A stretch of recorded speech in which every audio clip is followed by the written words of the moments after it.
मंडळी, उद्या आली आहे माघी चतुर्थी. या माघी गणेश चतुर्थीला विशेष महत्त्व आहे. या दिवशी गणपती बाप्पांचा पृथ्वी तलावर जन्म झाला होता. यामुळे आपण हा दिवस गणपती बाप्पांचा वाढदिवस म्हणून साजरा करतो. मग आपली एखादी इच्छा आहे ती आपली पूर्ण व्हावी असं जर तुम्हाला वाटत असेल तर तुम्हाला उद्या अतिशय साधा आणि सोपा उपाय करायचा आहे. उपाय काय करायचा? तुम्ही जर उद्या हा उपाय केला तर अगदी 100% तुमची कोणतीही इच्छा असू द्या लवकरात लवकर पूर्ण होणार आहे. अगदी शीघ्र उपाय कसा करायचा चला तर जाणून घेऊ. उद्या सकाळी लवकर उठायचं, स्नान करायचं. स्नान झाल्यानंतर आपल्याला देवघराच्या समोर बसायचं आहे. दिवा अगरबत्ती लावून घ्यायचा आहे. गणपती बाप्पांना नमस्कार करायचा आहे. किंवा तुमच्या आजूबाजूला मंदिर असेल तिथे जाऊन सुद्धा तुम्ही करू शकता. तुम्हाला उद्या गणपती बाप्पांचा न चुकता 108 वेळा जप करायचा आहे.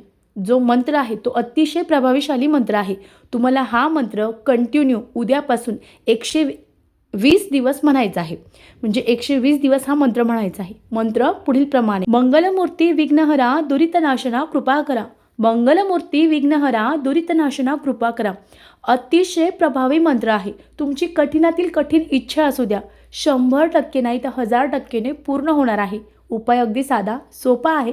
निश्चित करावा. कोणतीही इच्छा लवकरात लवकर गणपती बाप्पा पूर्ण करतील. श्री स्वामी समर्थ.